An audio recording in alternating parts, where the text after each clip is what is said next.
Breaking news చూస్తున్నాం. శ్రీకాకుళం జిల్లా రణస్థలం మండలంలో భారీ అగ్ని ప్రమాదం చోటు చేసుకుంది. పైడి భీమవరం వద్ద ఉన్న సరాకా కెమికల్ ఫ్యాక్టరీలో మంటలు వ్యాపించాయి. షార్ట్ సర్క్యూట్ కారణంగా రియాక్టర్ పేలడంతో మంటలు భారీగా ఎగిసిపడుతున్నాయి. చుట్టుపక్కల దట్టమైన పొగలు వ్యాపించాయి. దీంతో కార్మికులు భయాందోళనతో పరుగులు తీశారు. సమాచారం అందుకున్న ఫైర్ సిబ్బంది ఘటనా స్థలానికి చేరుకుని మంటలను అదుపు చేస్తున్నారు.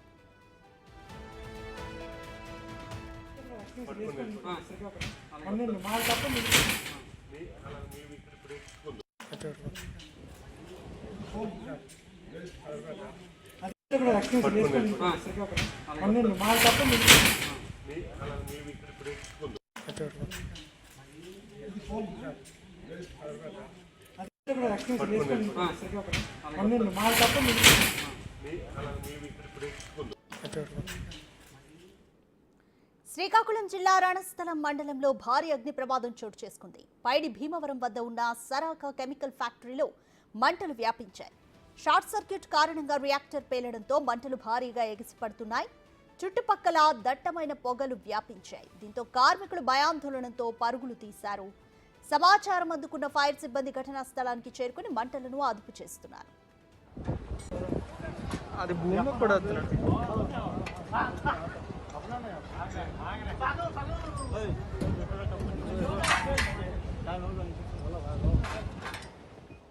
మరింత సమాచారం మా రిపోర్టర్ రాము ఫోన్ లైన్ లో అందిస్తారు. రాము, సరాకా కెమికల్ ఫ్యాక్టరీలో భారీగా మంటలు ఎగిసిపడుతున్నాయి. కార్మికులంతా క్షేమంగా ఉన్నట్టే భావించవచ్చా? కంప్లీట్ డీటెయిల్స్ ఏంటి? ప్రమాదానికి కారణం షార్ట్ సర్క్యూటేనా? రాధిక, మధ్యాహ్నం భోజనం సమయంలో ఈ పైడి భీమవరం ఐఐసిలో ఉన్న సరాకా కెమికల్ కంపెనీలో భారీ అగ్ని ప్రమాదం జరిగింది.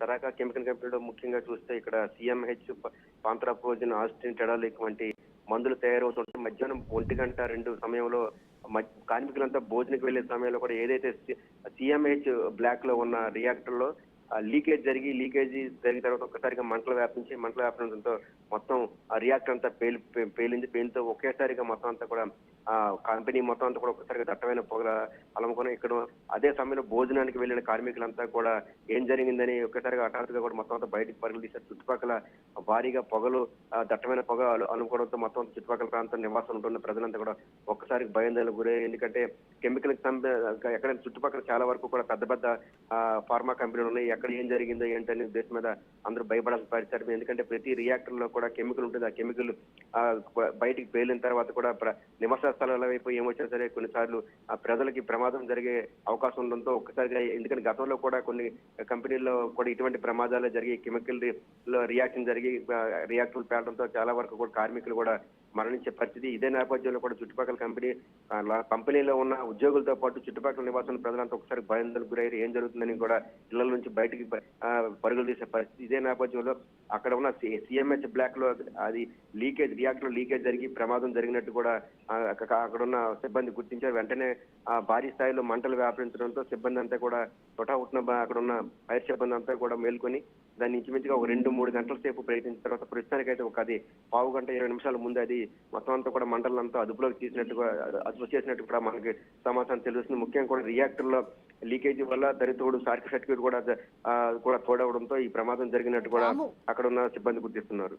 రాము, సంఘటనను చూసిన కార్మికులు ఏమని చెప్తున్నారు? అలాగే పూర్తి స్థాయిలో మంటలను అదుపు చేయడానికి ఇంకా ఎంత సమయం పడుతుంది? ప్రస్తుతం అయితే అది ఒక 15 గంట 20 నిమిషాల ముందే మంటలు అయితే పూర్తి స్థాయి అదుపులోకి వచ్చాయి. అయితే మధ్యాహ్నం భోజనం సమయంలో కార్మికులంతా భోజనానికి క్యాంటీన్ లోకి వెళ్లే సమయంలో ఈ ప్రమాదం జరగడంతో చుట్టుపక్కల ఎవరికి కార్మికులు లేకపోవడం వల్ల భారీ ప్రమాదం తప్పిందని చెప్పొచ్చు. లేకపోతే ఖచ్చితంగా కూడా వందలాది మంది పనిచేస్తున్న సరాకిల్ కంపెనీలో ఖచ్చితంగా అది ఒక మధ్య 12, 11 లేకపోతే ఈ మధ్య భోజనానికి ముందు సమయంలో మాత్రం చాలా వరకు ప్రమాదం జరిగి ఉండేది. ఖచ్చితంగా కూడా అది ప్రాణాలు అంటే పోయే పరిస్థితి కూడా ఉండేది.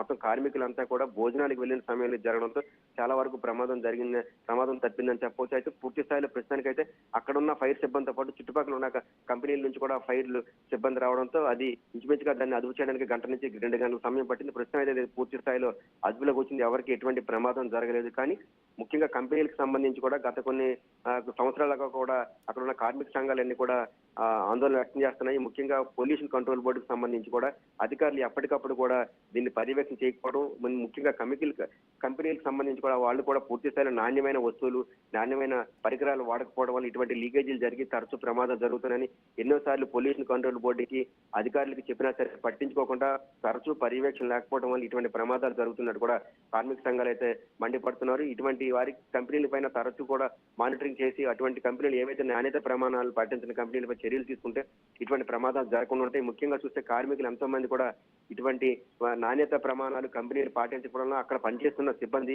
దిగువ స్థాయి సిబ్బంది ఎక్కువగా కూడా ఇటువంటి ప్రమాదాలకు గురయ్యి చనిపోయే పరిస్థితి ఉంది. కాబట్టి ఇటువంటి వాటికి సంబంధించి ఇప్పుడు కూడా ప్రభుత్వంతో పాటు అధికారులు, పొల్యూషన్ కంట్రోల్ బోర్డు ఎప్పటికప్పుడు పర్యవేక్షణ పెట్టి ఇటువంటి వాటి మీద ఏవైనా లోపాలు ఉంటే వాటిని సరిదిద్దమని కంపెనీలకి చెప్పి ఆ విధంగా చేస్తే ఇటువంటి ప్రమాదాలు జరగవు. ఎన్నోసార్లు కంపెనీలకి మేము విన్నవించుకున్నా సరే కంపెనీలు పట్టించుకోకుండా తక్కువ నాణ్యత గల వస్తువులు వాడడం, తూతు మంత్రంగా చర్యలు చేపట్టడం, పొల్యూషన్ కంట్రోల్ బోర్డు అధికారులు కూడా వాటితో కుమ్మక్కయ్యి వాటితో లాలించిపడి కూడా వీళ్ళు కుమ్మక్క అవ్వడం వల్ల కూడా ఇటువంటి ప్రమాదాలు జరిగి సామాన్య కార్మికులు ప్రాణాలు కోల్పోతున్నట్టు కూడా కార్మిక సంఘాలు కూడా మండిపడుతున్నారు. రాధిక.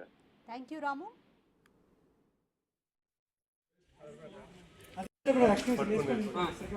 అదే